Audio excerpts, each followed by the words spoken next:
ರಸಗೊಬ್ಬರ ಅಕ್ರಮಕ್ಕೆ ಕಡಿವಾಣ ಹಾಕದಿದ್ದರೆ ಉಗ್ರ ಹೋರಾಟ, ಸರ್ಕಾರಕ್ಕೆ ಕೆಆರ್ಎಸ್ ಪಕ್ಷದ ಅಂತಿಮ ಎಚ್ಚರಿಕೆ.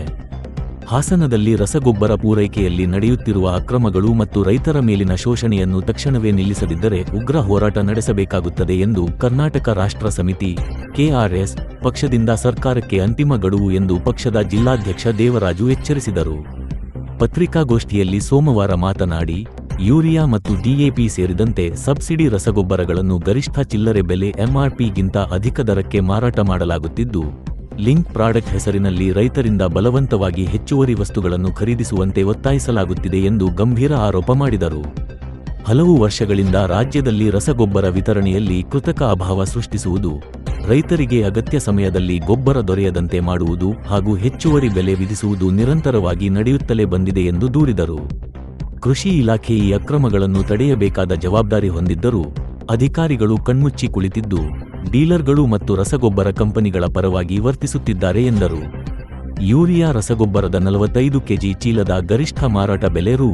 266.50 ಆಗಿದ್ದರೂ ರಾಜ್ಯದ ಹಲವು ಭಾಗಗಳಲ್ಲಿ ಅದನ್ನು 320 ರೂಪಾಯಿರಿಂದ 600 ರೂಪಾಯಿರವರೆಗೆ ಮಾರಾಟ ಮಾಡಲಾಗುತ್ತಿದೆ.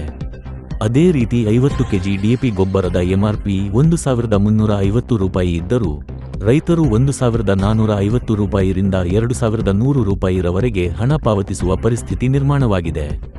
ಇತ್ತೀಚೆಗೆ ಕೆಲವು ಅಧಿಕಾರಿಗಳೇ ಡೀಲರ್ಗಳಿಗೆ ಎಂಆರ್ಪಿಗಿಂತ ಹೆಚ್ಚಿನ ದರಕ್ಕೆ ಗೊಬ್ಬರ ಮಾರಾಟ ಮಾಡಲು ಸೂಚಿಸುತ್ತಿರುವ ಮಾಹಿತಿ ತಮ್ಮ ಗಮನಕ್ಕೆ ಬಂದಿದೆ ಎಂದು ಹೇಳಿದರು. ಹಾವೇರಿ ಜಿಲ್ಲೆಯ ಶಿಗ್ಗಾವಿ ಭಾಗದಲ್ಲಿ ಕಾರ್ಯನಿರ್ವಹಿಸುತ್ತಿರುವ ರೈತ ಉತ್ಪಾದಕ ಕಂಪನಿಯ ಮೂಲಕ ಈ ವಿಷಯ ಬೆಳಕಿಗೆ ಬಂದಿದೆ. ಇದರ ಜೊತೆಗೆ ಲಿಂಕ್ ಪ್ರಾಡಕ್ಟ್ ಹೆಸರಿನಲ್ಲಿ ರೈತರಿಗೆ ಅಗತ್ಯವಿಲ್ಲದ ಇತರ ರಸಗೊಬ್ಬರ ಅಥವಾ ಕೃಷಿ ಉತ್ಪನ್ನಗಳನ್ನು 500 ರೂಪಾಯಿರಿಂದ 800 ರೂಪಾಯಿ ಮೌಲ್ಯದವರೆಗೆ ಕಡ್ಡಾಯವಾಗಿ ಖರೀದಿಸುವಂತೆ ಒತ್ತಾಯಿಸಲಾಗುತ್ತಿದೆ.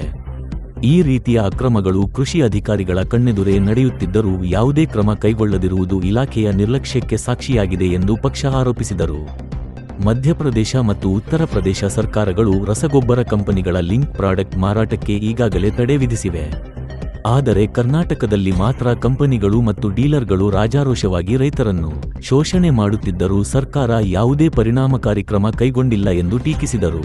ಕಳೆದ ವಾರ ಮತ್ತೊಮ್ಮೆ 1 ವಾರದ ಗಡುವು ನೀಡಿ ಅಂತಿಮ ಎಚ್ಚರಿಕೆ ನೀಡಲಾಗಿದ್ದರೂ ಇದುವರೆಗೆ ಯಾವುದೇ ಪರಿಣಾಮಕಾರಿ ಕ್ರಮ ಕೈಗೊಳ್ಳದಿರುವುದಕ್ಕೆ ಪಕ್ಷ ಅಸಮಾಧಾನ ವ್ಯಕ್ತಪಡಿಸಿದರು. ರಸಗೊಬ್ಬರ ಅಕ್ರಮಗಳನ್ನು ತಡೆಯಲು ಕೃಷಿ ಇಲಾಖೆ ಫರ್ಟಿಲೈಸರ್ ಕಂಟ್ರೋಲ್ ಆರ್ಡರ್ FCA 1985ರ ನಿಯಮಗಳನ್ನು ಕಟ್ಟುನಿಟ್ಟಾಗಿ ಜಾರಿಗೆ ತರಬೇಕು ಎಂದು ಆಗ್ರಹಿಸಿದೆ. ಅಗತ್ಯ ಪ್ರಮಾಣದಲ್ಲಿ ಗೊಬ್ಬರ ಪೂರೈಕೆ, ಎಲ್ಲಾ ಅಂಗಡಿಗಳಲ್ಲಿ ಬೆಲೆ ಹಾಗೂ ಸ್ಟಾಕ್ ವಿವರಗಳ ಕಡ್ಡಾಯ ಪ್ರದರ್ಶನ, ದೂರು ಸಲ್ಲಿಸಲು ಸಂಬಂಧಿಸಿದ ಕೃಷಿ ಅಧಿಕಾರಿಗಳ ಮೊಬೈಲ್ ಸಂಖ್ಯೆಗಳ ಪ್ರದರ್ಶನ, ಡೋರ್ ಡೆಲಿವರಿ ವ್ಯವಸ್ಥೆಯ ಕಟ್ಟುನಿಟ್ಟಿನ ಅನುಷ್ಠಾನ, ಲಿಂಕ್ ಪ್ರಾಡಕ್ಟ್ ಪದ್ಧತಿಗೆ ಸಂಪೂರ್ಣ ನಿಷೇಧ ಹಾಗೂ ನಿಯಮ ಉಲ್ಲಂಘಿಸುವ ಡೀಲರ್ಗಳ ಪರವಾನಗಿ ರದ್ದುಪಡಿಸುವಂತೆ ಸರ್ಕಾರವನ್ನು ಒತ್ತಾಯಿಸಿದರು. ರಾಜ್ಯದ ರೈತರು ಈಗಾಗಲೇ ಬೆಳೆ ನಷ್ಟ, ಮಾರುಕಟ್ಟೆ ಬೆಲೆ ಕುಸಿತ ಹಾಗೂ ಪ್ರಕೃತಿ ವೈಪರೀತ್ಯಗಳಿಂದ ಸಂಕಷ್ಟದಲ್ಲಿದ್ದು, ಇಂತಹ ಅಕ್ರಮಗಳು ಅವರ ಗಾಯದ ಮೇಲೆ ಬರೆ ಎಳೆದಂತಾಗಿವೆ. ಸರ್ಕಾರ ತಕ್ಷಣವೇ ಮಧ್ಯಪ್ರವೇಶಿಸಿ ರೈತರ ಹಿತ ಕಾಪಾಡಬೇಕು ಎಂದು ಒತ್ತಾಯಿಸಿರುವ ಪಕ್ಷ, ರಸಗೊಬ್ಬರ ಸಂಬಂಧಿತ ಸಮಸ್ಯೆಗಳನ್ನು ಎದುರಿಸುತ್ತಿರುವ ರೈತರು ಪಕ್ಷದ ಸಹಾಯವಾಣಿ 7345777130ಕ್ಕೆ ಕರೆ ಮಾಡಿ ತಮ್ಮ ಸಮಸ್ಯೆಗಳನ್ನು ದಾಖಲಿಸಬಹುದು ಎಂದು ತಿಳಿಸಿದರು. ಪತ್ರಿಕಾಗೋಷ್ಠಿಯಲ್ಲಿ ಕೆಆರ್ಎಸ್ ಪಕ್ಷದ ಉಪಾಧ್ಯಕ್ಷ ನಿರಂಜನ್, ರಮೇಶ್ ಬೂವನಹಳ್ಳಿ, ಜಗದೀಶ್, ಗಣೇಶ್ ಇತರರು ಉಪಸ್ಥಿತರಿದ್ದರು. ಸಿಲುಕಿದ್ದಾನೆ. ಈ ಸಿಲುಕೋದಕ್ಕೆ ಬಹುಮುಖ್ಯ ಕಾರಣ ಅಂತ ಅಂದರೆ ರಸಗೊಬ್ಬರ ಅನ್ನೋದನ್ನು ನಾವು ಖುದ್ದಾಗಿ ರೈತರುಗಳನ್ನ ಭೇಟಿ ಮಾಡಿ ತಿಳ್ಕೊಂಡಿದ್ದೀವಿ. ಅದೇ ರೀತಿ ನಮ್ಮ ರಾಜ್ಯ ಕಮಿಟಿಯವರು ಹೆಲ್ಪ್ಲೈನ್ನ ಬಿಡುಗಡೆ ಮಾಡಿ ರಾಜ್ಯದಾದ್ಯಂತ ಹಲವಾರು ರೈತರುಗಳು ಕರೆ ಮಾಡಿ ತಿಳಿಸಿರೋದು ಏನು ಅಂದರೆ, ಇವತ್ತು ರಸಗೊಬ್ಬರ ಸಮಸ್ಯೆಯಿಂದ ರೈತ ಅತಿ ಹೆಚ್ಚು ಸಾಲ ಸುಳಿಗೆ ಸಿಲುಕಿದ್ದಾನೆ. ಹಾಗಾಗಿ ಇದರ ಪರಿಹಾರ ಏನು ಅಂತ ಕಂಡುಕೊಂಡಾಗ ನಮ್ಮಲ್ಲಿ ಒಂದು 5-6 ಲಿಸ್ಟನ್ನು ನಾವು ಮಾಡ್ಕೊಂಡಿದ್ದೀವಿ ಪಕ್ಷದವರು. ಹಾಗಾಗಿ ಅದನ್ನೆಲ್ಲನೂ ತಮ್ಮ ಮುಂದೆ ಮತ್ತು ನಮ್ಮ ಜಿಲ್ಲೆ ಜನತೆ ಮುಂದೆ ಇಡಬೇಕು ಅಂತ ಇವತ್ತು ನಿಮ್ಮ ಮುಂದೆ ಬಂದಿದ್ದೀವಿ. ಏನಾಗಿದೆ, ಈ ಸಬ್ಸಿಡಿ ಕೊಡ್ತಾರೆ, ಯಾವುದು ಯೂರಿಯಾ ಮತ್ತು DAP ಸರ್ಕಾರ ಸಬ್ಸಿಡಿ ಕೊಟ್ಟು ರೈತರಿಗೆ ಕಡಿಮೆ ಬೆಲೆಯಲ್ಲಿ ವಿತರಣೆ ಮಾಡಬೇಕು ಅಂತ ಸರ್ಕಾರಗಳು ಮಾಡ್ತಾರೆ. ಆದರೆ ಸರ್ಕಾರ ಹೇಳಿದ ಮಾತನ್ನ ಡೀಲರ್ಗಳು ಯಥಾ ಪಾಲಿಸ್ತಾ ಇಲ್ಲ. 266 ರೂಪಾಯಿ 50 ಪೈಸೆಗೆ ರೈತನಿಗೆ ಪ್ರತಿ ಒಂದು ಡೀಲರ್ ಅಂಗಡಿನಲ್ಲಿ ಯೂರಿಯಾನ ಕೊಡಬೇಕು. ಆದರೆ ಇವತ್ತು ಏನು ಮಾಡ್ತಿದ್ದಾರೆ ಅಂದರೆ, ಅಭಾವ ಇರೋದನ್ನ ಇವರು ಒಂದು ಸದುಪಯೋಗ ಪಡಿಸ್ಕೊಂಡು ಡೀಲರ್ಗಳು ಅವ್ರು ಏನು ಮಾಡ್ತಿದ್ದಾರೆ, 350, 400, 600 ರೂಪಾಯಿವರೆಗೂ ಮಾಡ್ತಾ ಇದ್ದಾರೆ. ಇದು ತಡಿಬೇಕು. ಜಿಲ್ಲಾದಾದ್ಯಂತ ಸರ್ಕಾರ ನಿಗದಿ ಮಾಡಿರೋದು 266.50 ರೂಪಾಯಿ. ಇದು ನೇರವಾಗಿ ರೈತನಿಗೆ ಕೊಡಬೇಕಾದಂತಹ ಬೆಲೆ ಯೂರಿಯಾ 45 kg ಯೂರಿಯಾ. ಹಾಗಾಗಿ ಮತ್ತೆ ಜೊತೆಗೆ ಏನು DAP ಗೊಬ್ಬರನೂ ಸಹ ಅದೇ ರೀತಿ ಏನು ಸರ್ಕಾರ MRP ಬೆಲೆ ನಿಗದಿ ಮಾಡಿರುತ್ತೆ ಇದನ್ನು ಮಾಡಬೇಕು. ಪ್ರತಿ ಗೊಬ್ಬರನೂ ಸಹ MRP ಬೆಲೆ ಬಿಟ್ಟು 1 ರೂಪಾಯಿನೂ ನಮ್ಮ ಇಡೀ ಜಿಲ್ಲಾದಾದ್ಯಂತ ಏನು ಡೀಲರ್ಸ್ಗಳಿದ್ದಾರೆ ಇವರು ಯಾವುದೇ ರೀತಿ MRP ಬೆಲೆ ಬಿಟ್ಟು ಹೆಚ್ಚುವರಿಯಾಗಿ 1 ರೂಪಾಯಿ ಸಹ ಕೊಡೋಗಿಲ್ಲ.